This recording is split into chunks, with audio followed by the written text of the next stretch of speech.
Excellences, distingués invités, c'est avec plaisir que je prends la parole aujourd'hui pour vous parler de la stratégie mondiale en vue d'accélérer l'élimination du cancer du col de l'utérus comme problème de santé publique. Je suis Dr Dilei Simoura, chirurgienne oncologue, responsable technique de la lutte contre le cancer pour le bureau régional de l'OMS Afrique. Le cancer verra une augmentation de manière exponentielle dans le monde et particulièrement en Afrique, qui va enregistrer plus de 101% d'augmentation en termes de mortalité. En effet, l'Afrique, en ce qui concerne le cancer du col de l'utérus, aura 20 à 21% de la mortalité, avec 19 des 20 pays qui ont la plus lourde charge de cancer qui se trouvent dans notre région. Malheureusement, ce sont les femmes jeunes, donc la tranche la plus active de la population qui est concernée. Pourquoi ?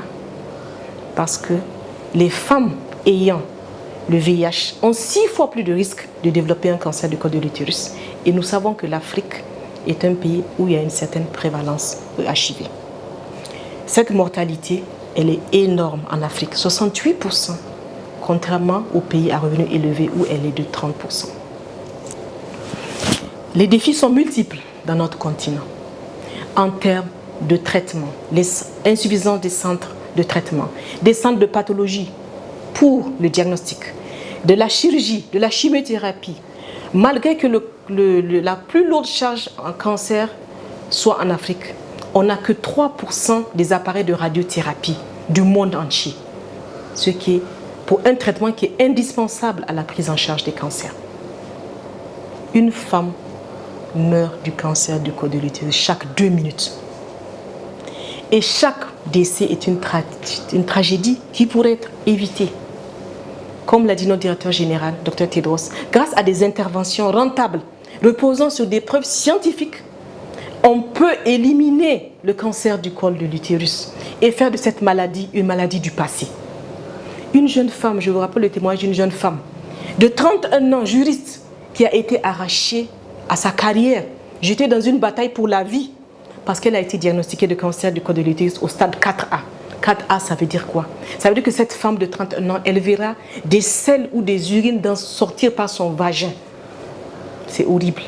Et avec très peu de chances de guérison. Qui est le responsable? C'est un virus. Le virus du papillome humain. Il y a plus de 100 phénotypes.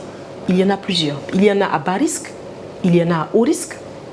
Et ceux-là à bas risque entraînent des condylomes et ceux à haut risque entraînent le cancer. Mais on peut éviter ce cancer. C'est pratiquement le seul cancer évitable. C'est pourquoi en mai 2018, le directeur général de l'OMS a lancé un appel à l'action. On a réuni plusieurs partenaires des Nations Unies et autres pour faire cet appel à l'élimination de la maladie. C'est la première fois que le monde entier s'était réuni pour éliminer un cancer. C'est la stratégie d'élimination du cancer du col de l'utérus en tant que problème de santé publique. L'éliminer, c'est-à-dire quoi? C'est-à-dire que dans chaque pays, il faut qu'on ait moins de 4 femmes sur 100 000 qui soient atteintes de cancer du col de l'utérus.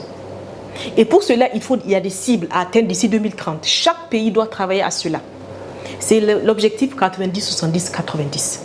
Il faut que 90% des filles soient entièrement vaccinées avant l'âge de 15 ans par le vaccin anti-HPV. Il faut que 70% des femmes soient dépistées par un test performant 2 fois au moins dans leur vie, avant 35 ans et à 45 ans. Il faut que 90% des femmes dépistées d'un pré-cancer ou d'un cancer soient traitées, y compris les soins palliatifs pour les stades tardifs.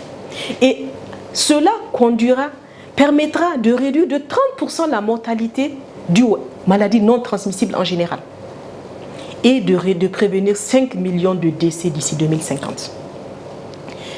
Parce que le cancer du col de l'utérus est un cancer hautement évitable. Parce que SAGE a envoyé des recommandations fortes disant que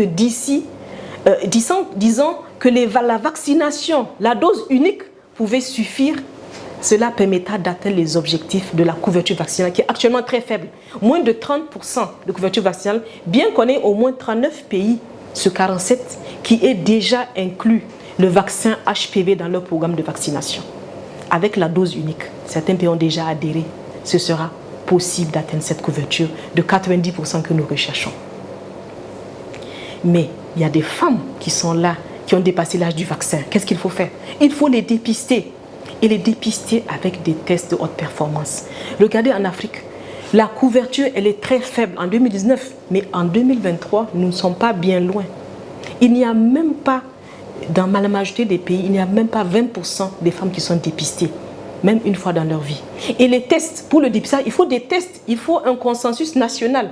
Regardez en Afrique, il n'y a pratiquement aucune recommandation officielle de test. À plus forte raison, l'utilisation du test HPV. Il faut des recommandations. Il faut arrêter l'utilisation des tests traditionnels, la cytologie, les tests visuels.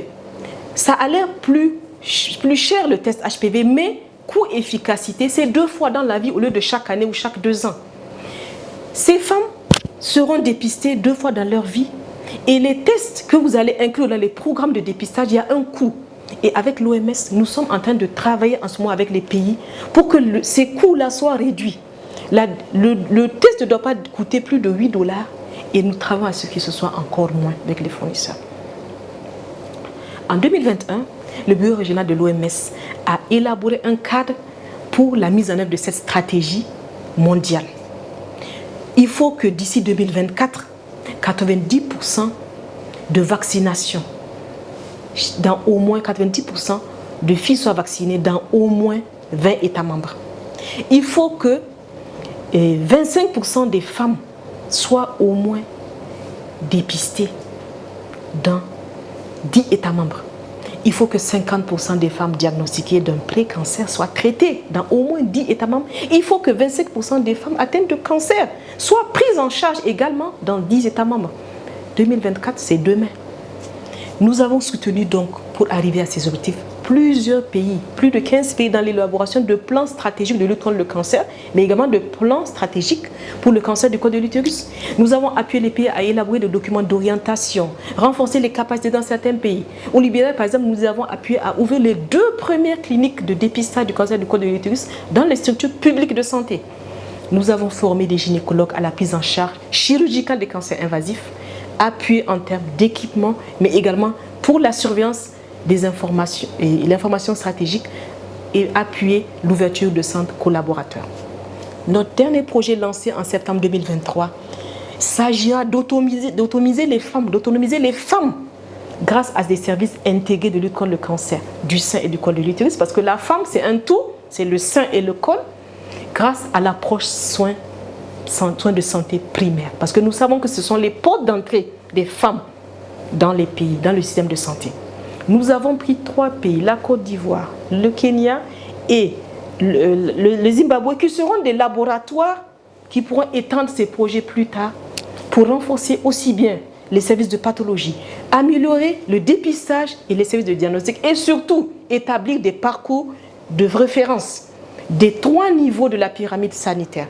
Cela permettra sans aucun doute de renforcer les capacités nationales de suivi, d'évaluation, de dépistage du cancer du col de l'utérus, mais également de la détection précoce du cancer du sein. Parce que nous sommes des femmes, nous sommes précieuses, nous sommes aimées, nous sommes la mère de l'humanité.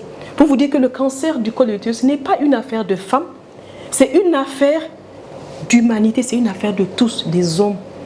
Cette femme, elle porte l'enfant. Et quand elle est atteinte d'un cancer du col de l'utérus, comme cette femme de 31 ans, c'est fini.